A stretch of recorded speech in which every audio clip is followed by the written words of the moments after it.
Okay, so I just got out of watching Exit 8 for the second time.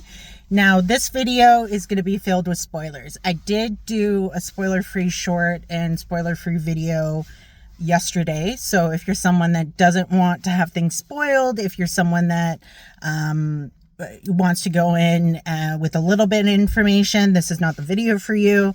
So please go check those out. If you're someone that wants to have things spoiled, so you can kind of go in and watch mindlessly, then you can listen to this video. I'm gonna try to say my thoughts in order, but chances are I'm gonna bounce all over the place, very ADHD. I did write down a bunch of notes from last night, and I did write down notes while I was watching the movie this time, but I dropped them, and I'm really mad at myself. I did a really good job with all my notes. Fortunately, I did discuss my notes with somebody after the movie, and he gave me some thoughts. So let's hope that this goes smoothly. So I'm Shay, and let's get into it. So, as we know, watching the movie, this movie is weird with timelines, past, present, and future. You think, you're watching the storyline, and it's just like it bounces to another person's storyline, because you have the lost man, who's our main guy, and then you have the walking man, and then you have the boy. And so, watching, this movie and seeing the lost man, and him not saying anything, but constantly looking over at the woman with the baby, it seems like he's someone that isn't very brave, is, a bit cowardly. And, we do see him admit that later on in the movie when he's talking to the anomaly girlfriend, or ex-girlfriend. And then, he gets the call from the ex-girlfriend as he's walking through the subway system, and that's when he stumbles into this paradox. So it seems like when, I don't know if it's like traumatic information or what, but it seems like something is happening that causes these individuals to stumble into this paradox. Like, you have the walking man who is freaking out, and he hints at it. He's like, I would have met my son today. And I have two theories. The first theory is that, so you have the woman with the baby on the train, and then you have the walking man. And I wonder if she had been pregnant. He was not there for her while she was pregnant, and he's finally wanting to meet his son, assuming that baby is a boy. And so he was on his way to meet the baby, and he ends up in this, endless loop. And he even had said, I'm not guilty, when the girl was talking to him about, is there anything you're guilty of, anything that you regret? And he absolutely flat out refused to admit anything. So, and it seemed like he was really tearing himself up. And so I'm wondering if he was that baby's father. And, I had noticed this while watching it. Like, he's in a suit, he's got a briefcase, and then, when you see him walking, and he's not on his cell phone, but where he stops, he's, as we saw with the boy when he was tapping him, he was like on his phone, and very, focused on business. So I'm wondering if that played a role, that he prioritized his work and career over his family. He sacrificed, his family and all of that, and maybe he's stuck due to feeling regret. The other thought that I had is, I wonder if he is the lost man's father, because he never met his father. So I'm wondering if maybe that's the case. Time runs differently in this place. So that was another theory. And then the other theory that this other person was mentioning was that, so you have the walking man, and then he ends up chatting with the woman who was like an anomaly of sorts. And she said normally there's an older guy, but she didn't see him this time. So I was saying that it seems like, so once they hit, I don't know if it's floor 5, hallway 5, level 5, I'm not too sure, but it's like 5. It seems like that's when things start getting intense. And from the looks of it, 6, based on what we see at the end of the movie, with the water, I'm wondering if 6 is the true test of sorts. So, you know, he hit 6 and he failed. And because, you know, there was the staircase. So I'm wondering if, because you had the lost man talking to the boy saying he is no longer human. So I was thinking that maybe once he went up those stairs and out, that's when he became an anomaly. And the other person I was talking to was saying, well, actually, I'm wondering if the walking person ends up replacing the one before. So it seems like the woman replaced the old man that she saw. And then you have the walking man who replaced the woman. And then it would have been the lost man replacing the walking man. And then, you know, with the whole as above, so below, it's like I was thinking like where they are initially is like purgatory. And then once you fail and you replace, it's like that's some kind of hell. You know, that was kind of something I was thinking about. So another thing I had noticed in the couple times that you saw them on their phone, the lost man, time didn't really move. Like I truly believe that time runs very, very, very different in this paradox of place. And, you know, another thing that I had noticed is that, like, so you have the boy, and so I know there was a little bit of confusion because you see the boy and he's pointing at the walking man. And it seems like once the walking man kind of goes around the corner, it's his story, which is technically in the past.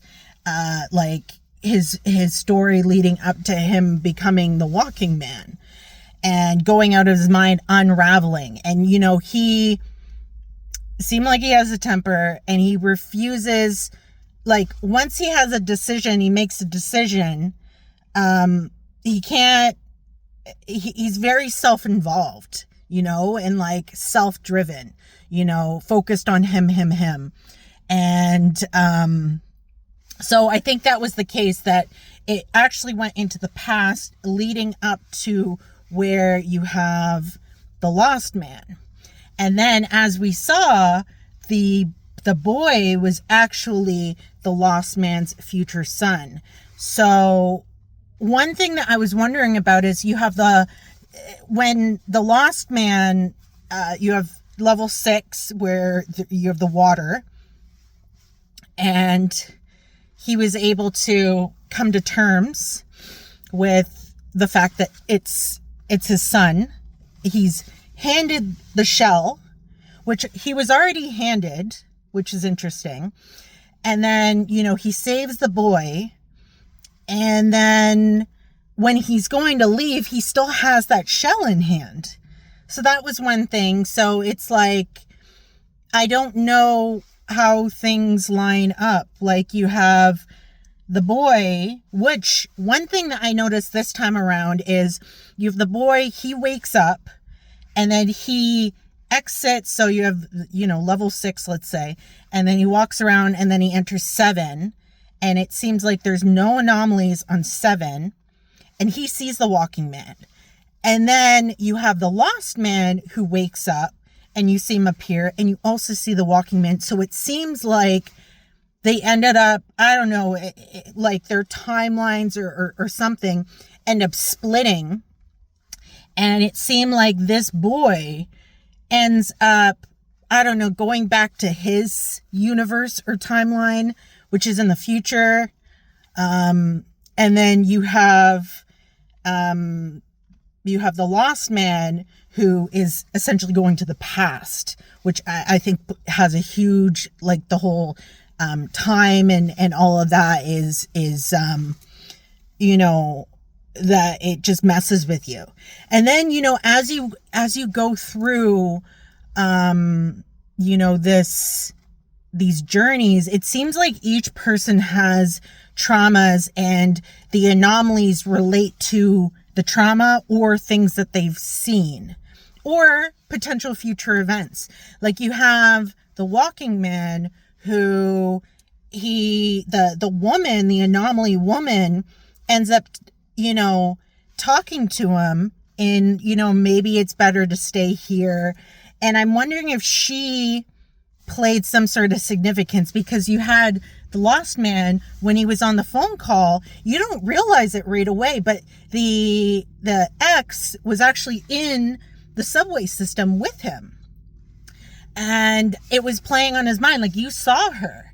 So that was another thing, that it seems like this anomaly that speaks to him, to the person, plays some sort of significant role. So I'm curious, because she walked up and she put her hand on his chest. So I'm wondering if, because he was so engrossed into what she was talking about, that I'm wondering if he knew her in some capacity outside of this paradox place.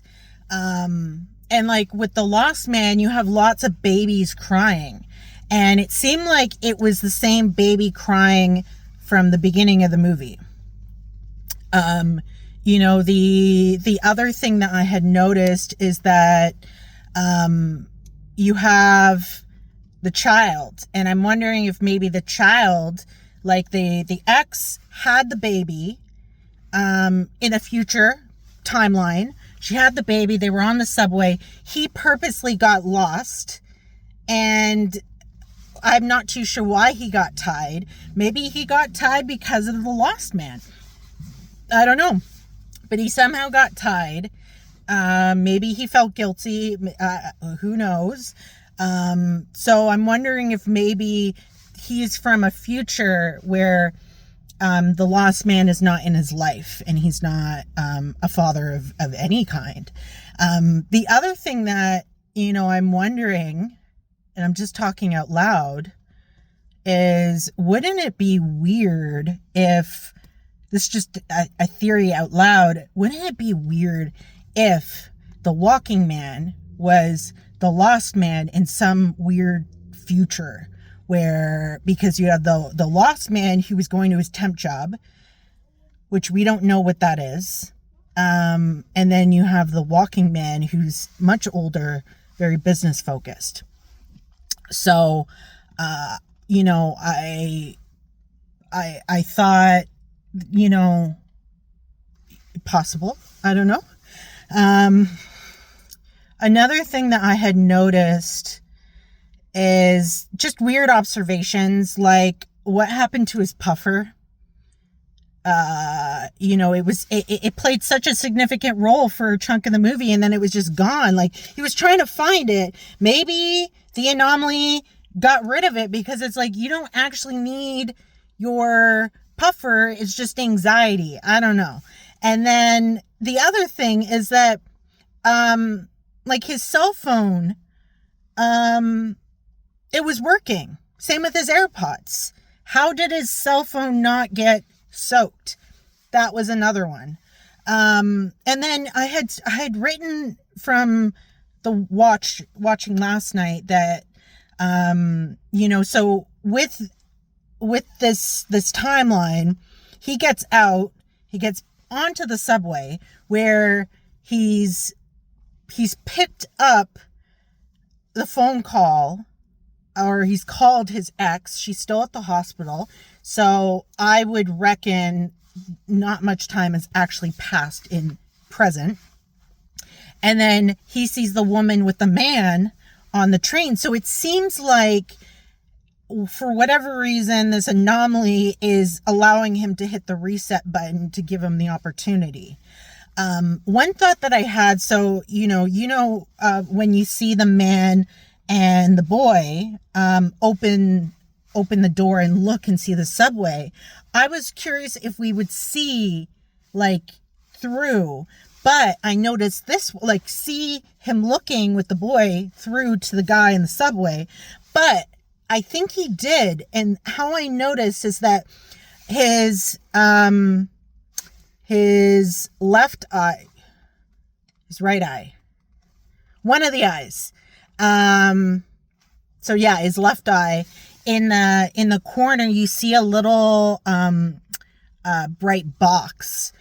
And so I think he was actually seeing himself, and that's why he got emotional. And then he turned around and he was gonna say something. So it seemed like it was allowing him the opportunity to make right for, what had happened. What it really seems like, they're in some sort of hell due to trauma that they are unable to let go of. And that you have to, like, the walking man refused to listen to the little boy. And the little boy didn't even talk to him. That was another thing, that he talked to the lost man only after he called his mommy. So I don't know if that snapped him out of things. I'm not too sure. Another thing that I had noticed, which might be implied, is that when he was looking at his ex calling him, she had a black cat, and then herself. And then when they walk into the hallway, you have the black cat, and then she appears. And, it's like a constant calling of, so what is it? What's your decision? And it's good to see that he was able to kind of come to terms with him being a father. So, like, we don't really know what happened to the boy, but maybe the boy's purpose has been, that timeline has been completed, because essentially that timeline is the future timeline based on his experience in this paradox. I'm not sure. I think this movie was really well done. It's very well done, very captivating, and honestly, the music in it, and I still stand by the fact that it's hard to know what is hallucination and what is an anomaly and what is, like, real. But I don't know. I wish we would have seen more about the walking man, but his purpose it was gone, moot, because the little boy came to him appeared in a way when he was already with him when you were introduced. So, I don't know. And then the other thing I wanted to know is, how long was this little boy in these tunnels? So maybe he was actually with the girl. Maybe he was with the old man. I don't know. The boy's 10, so maybe he's been in there for a long time. That was another thing. Like, he was able to spot all these anomalies. So how long has he been going through these cycles over and over and over and over again? I don't know. But yeah, please comment. Thank you so much for listening to this point. I think I covered everything. If there was anything that you noticed that I didn't talk about, please comment below. I'm very curious what other people's thoughts are. I I think I covered everything, but I'm sure I could have missed something. So please put your thoughts down below. As always, thank you so much for listening, watching. Up until this point, I'm always very appreciative. I try to thank every watcher every time I do a video now, just because I'm very grateful that people actually want to listen to me talk and my theories. But this movie was really fun. They did such a good job with, getting people so intrigued, and, lots of people were discussing and super curious and all of that after the movie. And yeah, so until the next one, I hope you enjoyed my theories, and I hope you enjoyed this movie as much as I did. And I enjoyed it better in a way the second time, because I was able to I already kind of knew what was going on, and I was able to be observant to some other things. Yeah, so thanks so much again, and until the next one. Bye.